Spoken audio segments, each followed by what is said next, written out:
Graças a Deus pela oportunidade que a gente tem hoje de estar aqui agora a meditar na sua palavra, na palavra do Senhor. Quero convidar os irmãos para abrir comigo no Evangelho de João, capítulo 15, no verso de 1 a 5.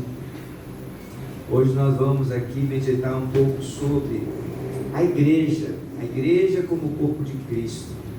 Vamos entender um pouquinho qual é o propósito da igreja, o que é a igreja, né? O que nós, como igreja, podemos desfrutar na presença do nosso Deus. Diz assim a palavra do Senhor: eu sou a videira verdadeira e o meu Pai é o agricultor. Todo ramo que estando em mim não dá fruto, ele corta, e todo que dá fruto, ele poda, para que dê mais fruto ainda. Vocês já estão limpos pela palavra que lhes tenho falado. Permaneçam em mim, e eu permanecerei em vocês. Nenhum ramo pode dar fruto por si mesmo, se não permanecer na videira. Vocês também não podem dar fruto, se não permanecerem em mim. Eu sou a videira, vocês são os ramos. Se alguém permanecer em mim e eu nele, esse dá muito fruto, pois sem mim vocês não podem fazer coisa alguma. Que Deus nos abençoe com a sua palavra. Se vocês podem, os irmãos podem se assentar. Amados, aqui Jesus está falando aos seus discípulos a respeito da videira. Eu sou a videira verdadeira. A videira, ele está trazendo aqui como um símbolo, né? Uma figura que representa a vida que ele traz para nós, através da sua obra, a obra redentora que Jesus fez na nossa vida. E ele diz aqui que todo ramo que está nele, ou seja, todo ramo que está enxertado nele, que é a videira verdadeira, esse vai dar fruto. Às vezes a gente fica preocupado, né, porque algumas coisas não acontecem na nossa vida. Às vezes a gente fica assim, sem saber, sem entender por que algumas coisas a gente faz e não dá certo, não prospera, não funciona. E aqui talvez, na reflexão desta manhã, meditando sobre isso daqui, nós vamos entender como que nós podemos sim dar frutos, como nós podemos fazer frutificar o trabalho das nossas mãos. Quando Deus disse a sua palavra ao povo de Israel, lá no passado, lá no Antigo Testamento, foi profetizado através de Moisés, quando foi trazido a lei, a questão das bênçãos e das maldições. Lá no capítulo, parece que é 28 de Êxodo, Deuteronômio, obrigado, Miriam. Nesse capítulo fala, Deuteronômio 28 fala sobre as bênçãos e depois em seguida sobre 27 as maldições e 28 as bênçãos. Deuteronômio 27 fala das bênçãos, das maldições, e no capítulo 28 das bênçãos que viria sobre a nação de Israel. E uma das bênçãos fala lá, tudo que você será bendito o fruto do seu gado, das coisas que você coloca a mão para você fazer. Então traz lá uma sorte de bênção, à medida que eles andavam em obediência às orientações do Senhor. Então tem coisas assim na nossa vida que a gente às vezes não está entendendo muito bem por que as coisas não estão acontecendo, mas vamos dar uma examinada aqui agora, à luz desse contexto, que Jesus está dizendo aqui, que Ele é a videira verdadeira, e todo ramo que está nele vai produzir fruto.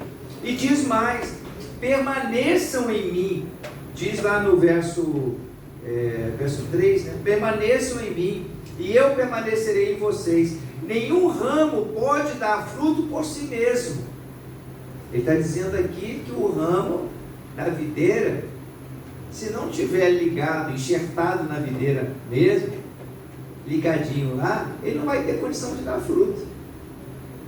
Vamos imaginar uma outra árvore, uma árvore frutífera. Você já imaginou eu vou falar em árvore, né? Eu vou falar da bananeira. Hoje de manhã eu vi aqui ali no pátio, na cantina, tinha um cacho de banana. Você sabe de onde é aquele cacho de banana?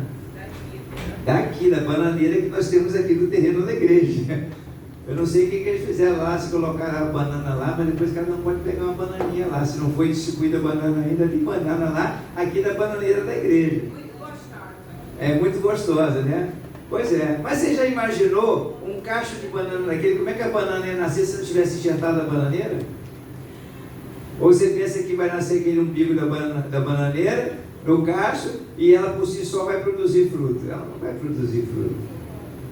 Então Jesus está dizendo aqui, nenhum ramo pode dar fruto por si mesmo. Há pessoas que pensam que não estando ligadas em Cristo, que elas podem fazer tudo, prosperar tudo no mundo espiritual e que vai dar tudo certo. Não tem como dar certo se não tiver em Cristo. Não tem como dar certo se não tiver ligado, enxertado na videira verdadeira. Para desfrutar das bênçãos do Senhor, precisa estar enxertado na videira, precisa estar ligado na árvore que é Jesus. Então eu queria trazer aquela figura que o apóstolo Paulo trouxe sobre o corpo de Cristo. Nós estamos vendo aqui que Cristo, ele é a videira verdadeira. O apóstolo Paulo faz uma comparação da igreja como o corpo de Cristo. Vamos abrir lá em Colossenses, no capítulo 1, no verso 18. O apóstolo Paulo declara o seguinte: ele é a cabeça do corpo, que é a igreja. É o princípio e o primogênito dentre os mortos, para que em tudo tenha a supremacia. Jesus Cristo, ele é a cabeça do corpo, e o corpo é a igreja. Lá em 1 Coríntios, agora vamos abrir primeira carta de Paulo aos Coríntios, no capítulo 12, eu quero ler com vocês a partir do versículo 18, para nós entendermos aqui esse contexto de a igreja como sendo o corpo de Cristo. De fato, Deus dispôs cada um dos membros do corpo segundo a sua vontade. Se todos fossem um só membro, onde estaria o corpo? E assim, há muitos membros, mas um só corpo. Uma pausa aqui. Vocês entendem isso? De que, na verdade, nós, membros individualmente, cada um, Deus coloca no corpo de acordo com os seus propósitos. Mas nós fazemos parte, nós somos membros. Por si só, o membro, ele em si só, ele não é o corpo. Mas ele, quando faz parte do corpo, ele está interligado uma parte com a outra, e aí ele tem as suas funcionalidades. E assim é nós, como igreja, apesar de sermos muitos membros, mas fazemos parte de um só corpo. E esse é o corpo de Cristo. O olho não pode dizer à mão: não preciso de você. Nem a cabeça pode dizer aos pés: não preciso de vocês. Pelo contrário, os membros do corpo que parecem mais fracos são indispensáveis. E os membros que pensamos serem menos honrosos, tratamos com especial honra. E os membros que em nós são indecorosos, são tratados com decoro especial. Enquanto os que em nós são decorosos, não precisam ser tratados de maneira especial. Mas Deus estruturou o corpo dando maior honra aos membros que dela tinham falta, a fim de que não haja divisão no corpo, mas sim que todos os membros tenham igual cuidado uns pelos outros. Então Paulo está declarando aqui para nós que nós individualmente somos importantes no corpo. Amém? Você que pensa que não tem valor algum, você que pensa que não participar da igreja não vai significar nada, lá ninguém se importa comigo, você está enganado, porque todos vocês são importantes. Todos vocês têm importância no reino de Deus, e sobretudo como parte do corpo de Cristo. Jesus está aqui declarando, através da sua palavra, que nós fazemos parte do seu corpo. É como o nosso corpo natural. Aqueles membros, essa semana que passou, o irmão Zé Luiz, coitado, ele não pôde trabalhar no trabalho que ele estava realizando aqui, ajudando a gente, porque a unha do seu dedinho foi arrebentada. E aí, parece assim, imagina, o irmão Zé Luiz, um homem tão forte, abençoado, habilidoso, mas por causa da unha do dedinho do seu pé, não pôde executar os talentos que ele tem. Porque ainda que seja um membro, que às vezes nós não damos tão importância, na hora que dói, o corpo todo sente. E talvez você pensa que, como parte do corpo, como membro do corpo, ninguém se importa com você, ninguém cuida de você, ninguém dá atenção a você. Você pode ficar certo que você tem uma importância dentro do corpo. E quando você sente, todo o corpo sente também.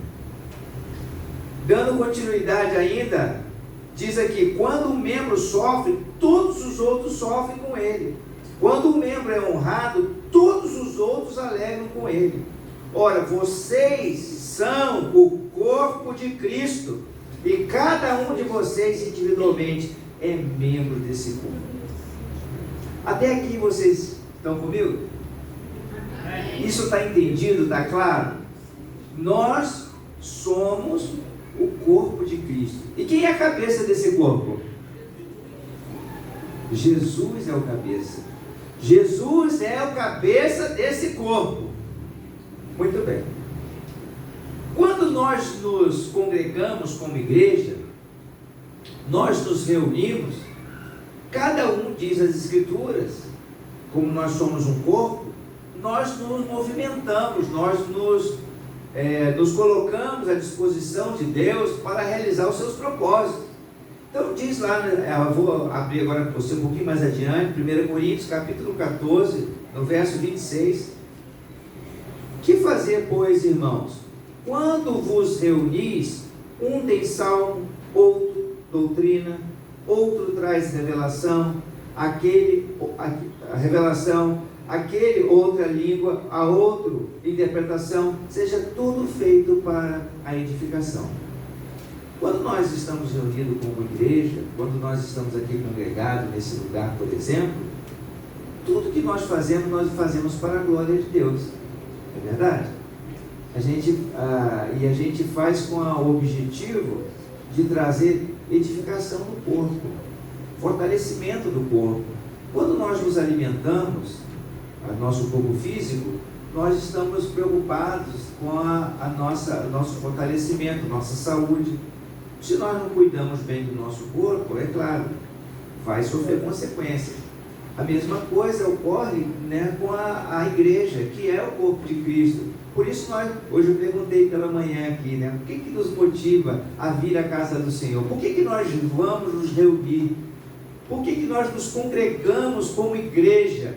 E aí os irmãos foram colocando, para nós buscarmos a direção de Deus, para nós adorarmos ao Senhor, para nós, como disse aquela criança, para orar, buscar a vontade de Deus, para também ser fortalecido, para ser curado pelo poder de Deus. Então quando nós nos reunimos, nós estamos tratando da saúde do corpo, nós estamos cuidando do corpo.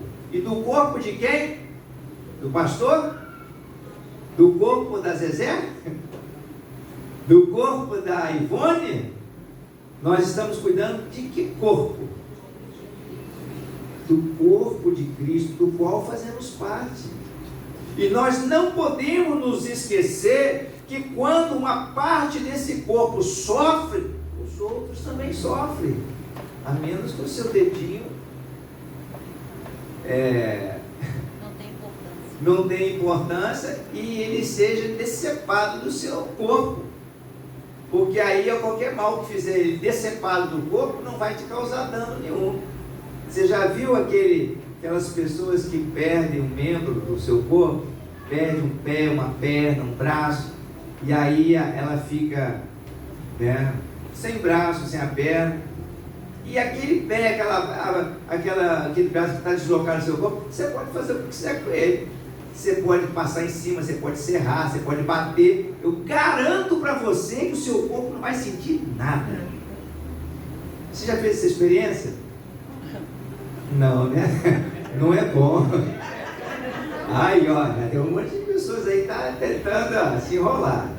Não é bom. Porque o membro, quando ele não está no seu corpo,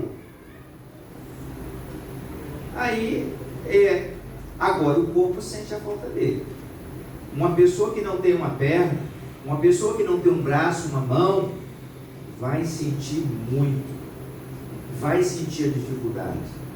Mas o membro que está fora, que está deslocado, que está cortado, você pode fazer o que você quiser com ele. Está morto. A irmã Miriam disse muito bem aqui. O membro não tem vida, porque está fora do corpo, não tem vida. Ele não sente nada, ele não vê nada, ele não se importa com nada, ele não presta para nada, a não ser pisado pelos homens e ser bandido. Isso que é um membro fora do corpo. Assim, a igreja sendo o corpo de Cristo, e Jesus Cristo a cabeça desse corpo. Vocês já viram algum corpo sem cabeça? A mula sem cabeça. Quem já ouviu da história da mula sem cabeça? Aí, ó. Os menores aí já ouviu, né? Tem até aqueles animais que, por exemplo, quem gosta de comer galinha caipira, já deve ter tido aquela experiência, né? De cortar o pescoço da galinha, a galinha sair espirrando, vai tudo sem cabeça, né? Totalmente desgovernada, né? Agora, você já viu uma cabeça sem corpo?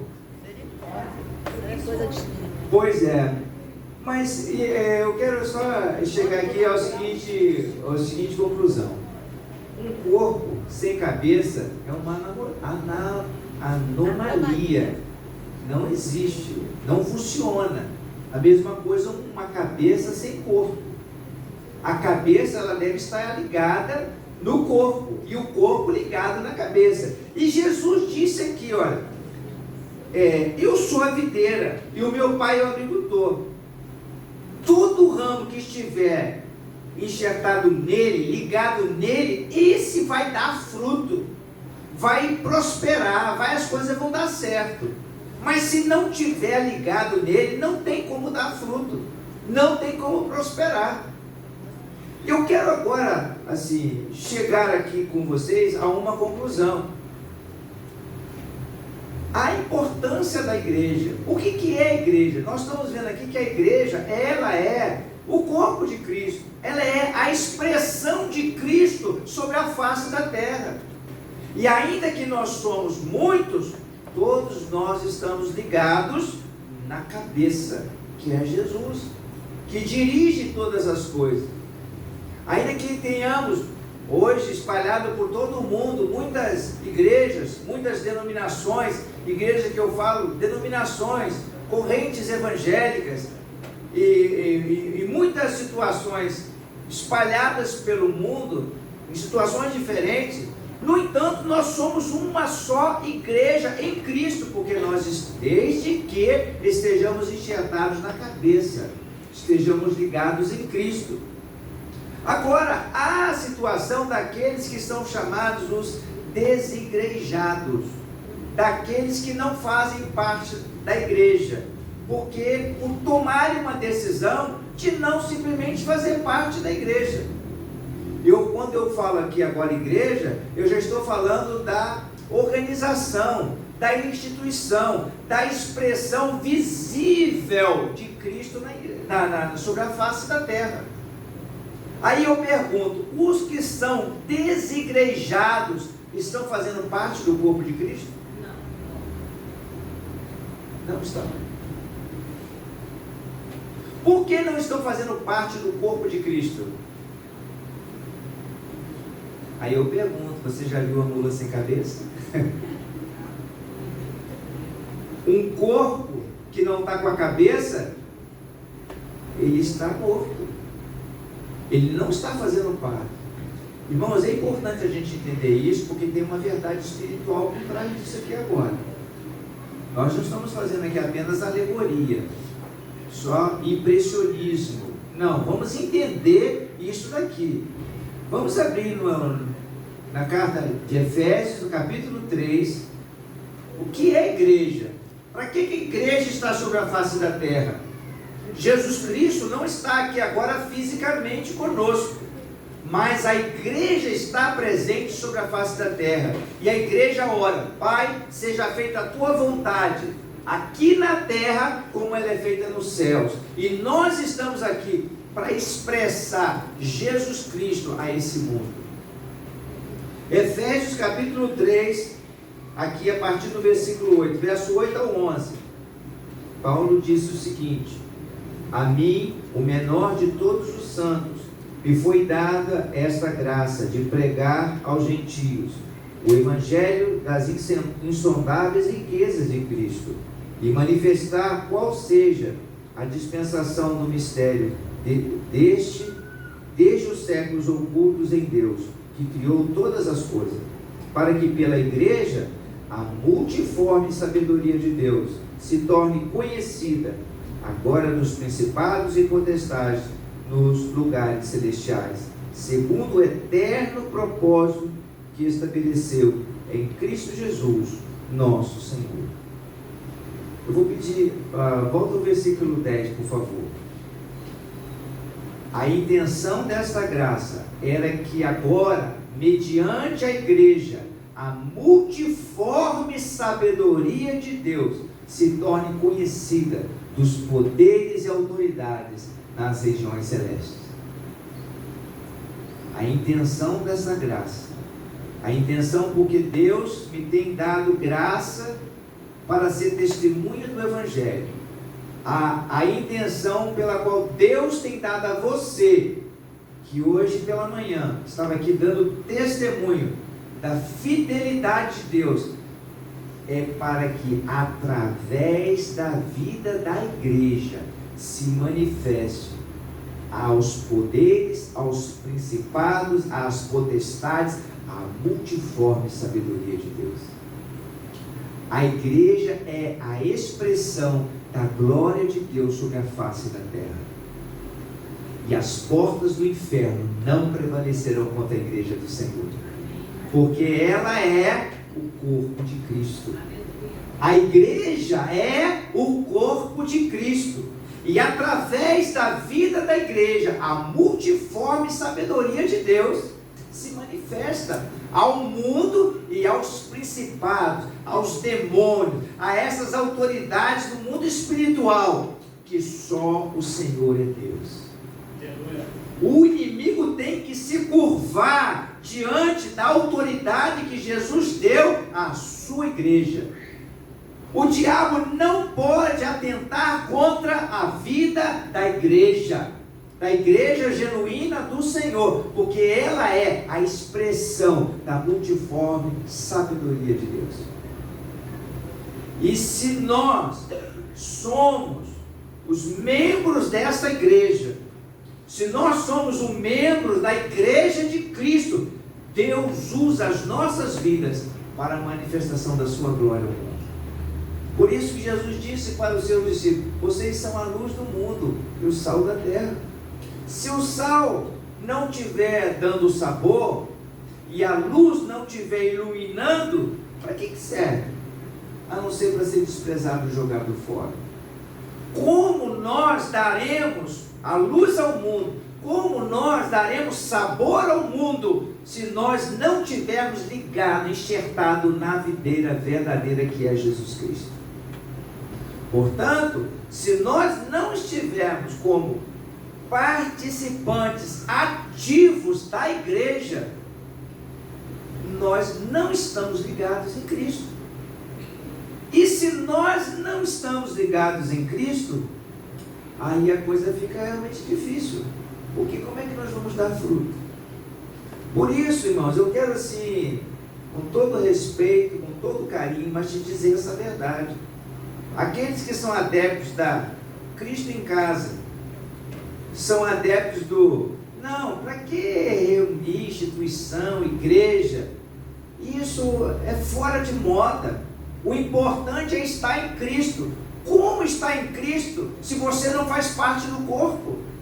E por que fazer parte do corpo? Porque quando nós fazemos parte do corpo, nós estamos trabalhando juntos como membros em favor da edificação desse corpo.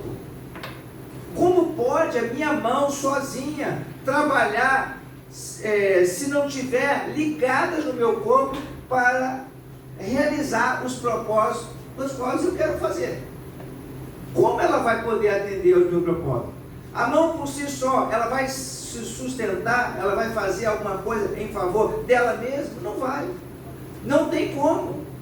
Vocês estão observando que a figura, que a ilustração daqui, tanto da videira que Jesus falou aos seus discípulos, quanto a que Paulo fez como Cristo cabeça da igreja, e a igreja como sendo o corpo de Cristo, são assim ilustrações perfeitas para nós entendermos esta realidade espiritual. Fazer parte da igreja não é ter o registro da carteirinha de membro. Fazer parte da igreja é estar atuando como igreja, ou seja, estar exercendo o seu membro, a sua função e o propósito que Deus colocou você ali, para poder estar realizando. Como nós lemos lá em 1 Coríntios 14, 26, diz assim: quando vos reunir, um tem salmo, o ensino, o encorajamento, tem um cântico, tudo feito para a edificação da igreja, tudo feito para a edificação do corpo, para o fortalecimento da igreja do Senhor. Por isso que Deus, lá em Efésios também fala, Deus levantou uns como apóstolos, profetas, doutores, mestres, tudo para o aperfeiçoamento dos santos, e através do exercício dos ministérios, através dos talentos que Deus colocou nas mãos de cada um, Deus vai contribuindo para a edificação do corpo de Cristo, para a edificação da igreja. Então, ser parte da igreja não é só estar rolado no rol de membros, mas é efetivamente ser um instrumento de valor naquele corpo onde ele está ligado. Frequentar a igreja, vir no culto na igreja, isso não traz você como parte do corpo. Hoje nós temos aqui, louvado seja Deus pela sua vida que está aqui junto conosco, participando, e que você esteja cada vez mais envolvidos nisso, nessa participação, e se sentindo realmente como membro do corpo de Cristo, porque é como corpo que nós nos manifestamos como igreja para esse mundo. E através da vida da igreja, a multiforme sabedoria do Senhor, ela é revelada aos principados e às potestades. Eu quero aqui fazer uma analogia agora com uma figura lá do Antigo Testamento, que há 2 semanas atrás eu tive a oportunidade de estar com Miriam na Igreja Batista Bom Retiro. A Igreja Batista do Bom Retiro, lá em Curitiba, e eu ouvi o pastor Oswaldo Lobo trazendo uma palavra sobre as cidades refúgio, que eram instituições constituídas lá no Antigo Testamento, lá no livro de Números, fala sobre as cidades refúgio, E ele estava falando sobre o que eram as cidades refúgio, para que eram as cidades refúgio. E eu gostei muito da analogia que o pastor Oswaldo Lobo fez a respeito até da igreja. As cidades refúgio, para quem não sabe, Israel, quando entrasse na terra prometida, eles deveriam escolher 6 cidades, que seriam as chamadas cidades refúgio. 3 eram escolhidas de um lado do Jordão, porque havia tribos que ficaram de um lado do Jordão e as outras tribos ficaram do outro lado do Jordão. Então 3 cidades de refúgio ficavam de um lado e 3 cidades ficavam do outro. Para que eram essas cidades? Essas cidades eram para se refugiar aquelas pessoas que tinham cometido um homicídio não intencional, mas eram, vamos dizer assim, acusadas de assassinato, de algum mal que elas tenham feito, e por isso, de acordo com a lei, ela deveria ser morta. Vamos imaginar que uma pessoa tramou contra a vida de outro e matou. Então, por ela ter cometido um homicídio, ela também deveria ser morta. E o vingador, que seria a pessoa que ia vingar o sangue que foi derramado, tinha o direito de matar essa pessoa. Olho por olho, dente por dente. Então, tirou a vida, tira a vida do outro. Aí vamos supor, estavam lá 2 pessoas brigando, né? Aí vamos supor, numa briga dessa de escola, alguém está lá brigando um com o outro, aí dá um soco no outro, e aí dá um soco fatal aqui, ó, na garganta, e a pessoa morre. Então, nessa situação, se fosse lá na época do Antigo Testamento, matou, então você vai morrer. Já pensou? Você está lá na escola, aí entra num desentendimento lá, sem querer você acaba fazendo alguma coisa que não deveria fazer. Lá na época de Moisés, matou, era morto.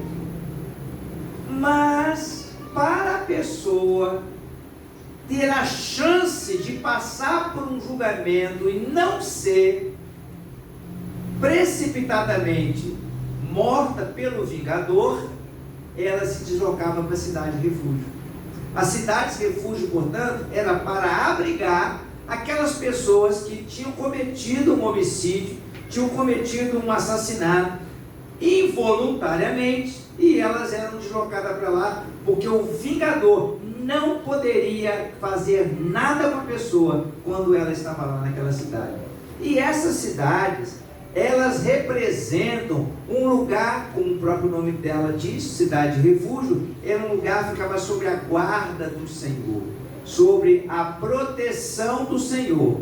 Mas tinha uma regra: se a pessoa saísse da cidade de refúgio e ela saísse daquele lugar, o vingador tinha direito de matar aquela pessoa, e ele não tinha culpa de nada, porque a pessoa saiu da cidade de refúgio. Vou abrir lá com você em Números, no capítulo 35, só para a gente entender aqui, para a gente fechar esse assunto sobre a igreja. Vamos ver o que isso tem a ver com a igreja, né? Números, capítulo 35, versículo 20 até o verso 27. Olha o que diz a lei lá sobre a questão das cidades de refúgio. Se alguém com ódio empurrar uma pessoa premeditadamente, ou atirar alguma coisa contra ela de modo que ela morra, ou se com hostilidade der-lhe um soco provocando a sua morte, ela terá que ser executado. Ele terá que ser executado. É assassino. O vingador da vítima matará o assassino quando encontrá-lo. Todavia, se alguém sem hostilidade empurrar uma pessoa ou atirar alguma coisa contra ela sem intenção, ou se, sem vê-la, deixar cair sobre ela uma pedra que possa matá-la, e ela morrer, então, como não era sua inimiga e não pretendia feri-la, a comunidade deverá julgar entre ele e o vingador da vítima de acordo com essas leis. A comunidade protegerá o acusado de assassinato do vingador da vítima, e o enviará de volta à cidade de refúgio, para onde tinha fugido. Ali permanecerá até a morte do seu sumo sacerdote, que foi ungido com o óleo santo. Se, contudo, o acusado sair dos limites da cidade de refúgio, para onde fugiu o vingador da vítima, e encontrar fora da cidade, ele poderá matar o acusado sem ser culpado de assassinato. O que a palavra de Deus está dizendo aqui? Se a pessoa que cometeu o assassinato saiu da cidade de refúgio, o vingador poderá matá-lo, poderá vingar do sangue e não será culpado de nada. Irmãos, as cidades de refúgio, elas tipificam, elas simbolizam o refúgio que nós temos em Deus. Na verdade, qual é o nosso refúgio? A Bíblia fala lá no Salmo 46, Deus é o nosso refúgio e fortaleza, socorro bem presente nas nossas tribulações. Nós, sem ter merecimento algum, fomos perdoados pelo Senhor, e através do sangue de Cristo nós fomos justificados diante de Deus, e por isso nós fomos ligados à igreja do Senhor, nós fomos enxertados na videira do Senhor, desde o momento que nós tomamos a decisão por Jesus Cristo, e Ele nos acolheu. O que aconteceu? Ele nos salvou. E essa salvação que hoje temos em Cristo Jesus, o diabo e ninguém pode mais nos acusar, porque é o Senhor quem derramou o seu sangue por nós. E nós fomos perdoados pelo sangue de Jesus. Logo, nós somos, assim, simbolicamente, a igreja do Senhor, que é o corpo de Cristo, é justamente o corpo dos refugiados. É justamente o corpo daquele que foram justificados pelo sangue de Cristo. Então, a igreja, de uma certa forma, ela é também um símbolo. A cidade de refúgio é um símbolo da igreja, ou a igreja é um símbolo da cidade de refúgio, lugar onde estão os remidos do Senhor. Amém? Nós somos os remidos do Senhor. Logo, se nós abandonamos a igreja, logo se nós deixamos a igreja, logo se nós não participamos da igreja, diz aqui que o vingador pode pegar lá fora, e ele tem o direito de fazer o que ele quiser. Agora vocês estão olhando para mim espantado, né? Você está entendendo a verdade espiritual que está por detrás disso aí? Vocês já ouviram falar do termo dar legalidade ao diabo? O que dá legalidade ao diabo de ele agir em nossas vidas?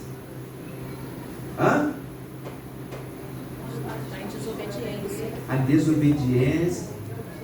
desobediência, o pecado. O pecado dá legalidade ao diabo.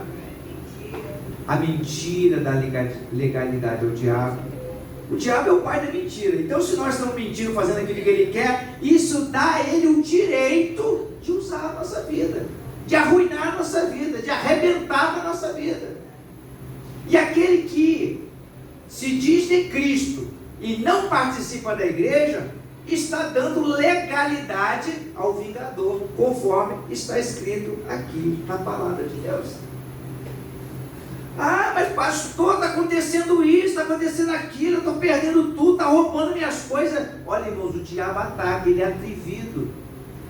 Agora você imagina aqueles que não estão sob a proteção do Senhor, aqueles que não estão no esconderijo do Altíssimo, à sombra do Onipotente, como é que vai ser? Está dando legalidade ao inimigo de fazer destruições. Por isso, vamos agora entender, vamos ser maduros o suficiente para entender. Não é o fato de eu estar aqui, eu e minha esposa, se os meus filhos estão aqui hoje participando com a gente, é uma bênção do Senhor, louvado seja Deus.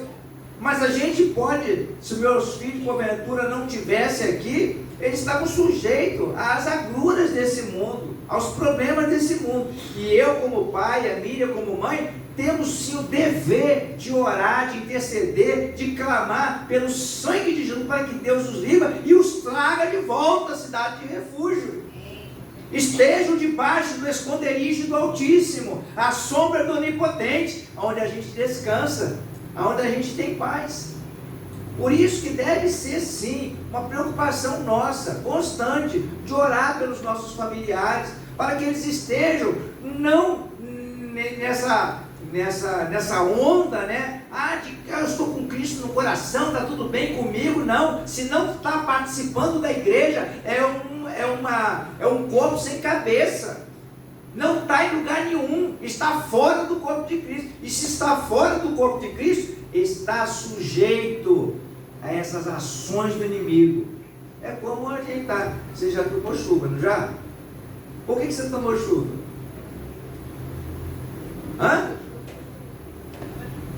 Porque você não estava debaixo do abrigo. Se tivesse debaixo do abrigo, tinha tomado chuva. Você estava sem guarda-chuva, estava fora do teto. Se você não estiver debaixo do abrigo, você vai tomar chuva. A mesma coisa. O pessoal nunca quer estar com a bênção de Deus fora da presença do Senhor. Eu quero ter disputado as maravilhas do Senhor, mas eu não estou diante de Deus. Não estou buscando a Deus, não estou servindo a Deus. Eu não estou nem trabalhando no seu corpo. Não estou fazendo parte do corpo de Cristo. E se eu não estou fazendo parte do corpo de Cristo, irmãos, tá ruim, é perigoso. Irmãos, isso eu precisava compartilhar com você. Eu tenho aqui procurado incansavelmente falar sobre a importância do tempo que nós estamos vivendo.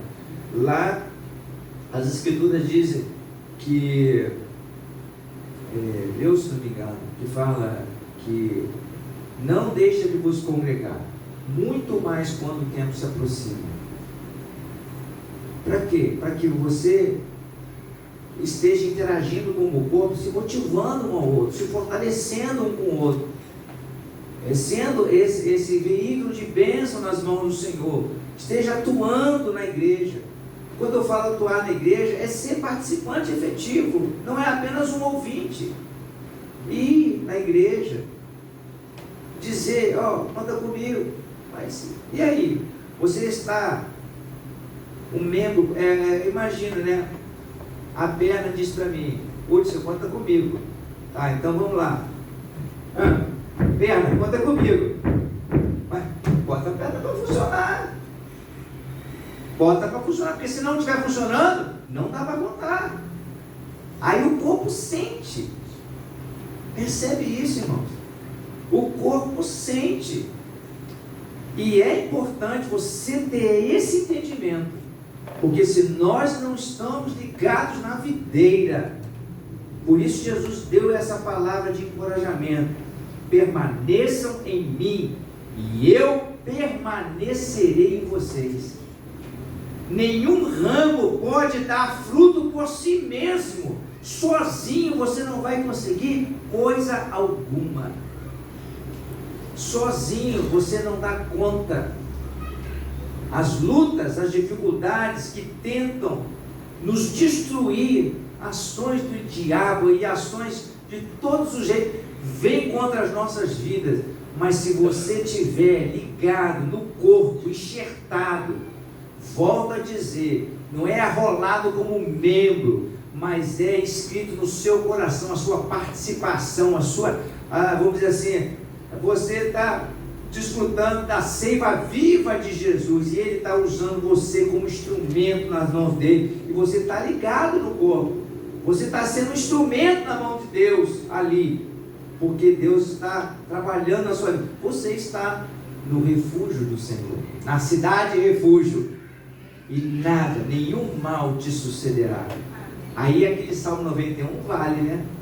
Praga alguma chegará à sua tenda. E quando o inimigo vem com as suas ameaças, com os seus problemas, dificuldades, que às vezes o diabo tenta contra, aí você vai se lembrar: as portas do inferno não prevalecerão contra a igreja. Maior é aquele que está comigo do que aquele que está lá fora no mundo. Em Cristo Jesus eu sou mais do que vencedor. Posso todas as coisas naquele que me fortalece. Aí você começa a declarar as promessas que Deus tem para a sua vida. E você verá a diferença. Pois a multiforme sabedoria de Deus se revelará através da sua vida. Foi para isso que Deus estabeleceu o seu propósito. Amém?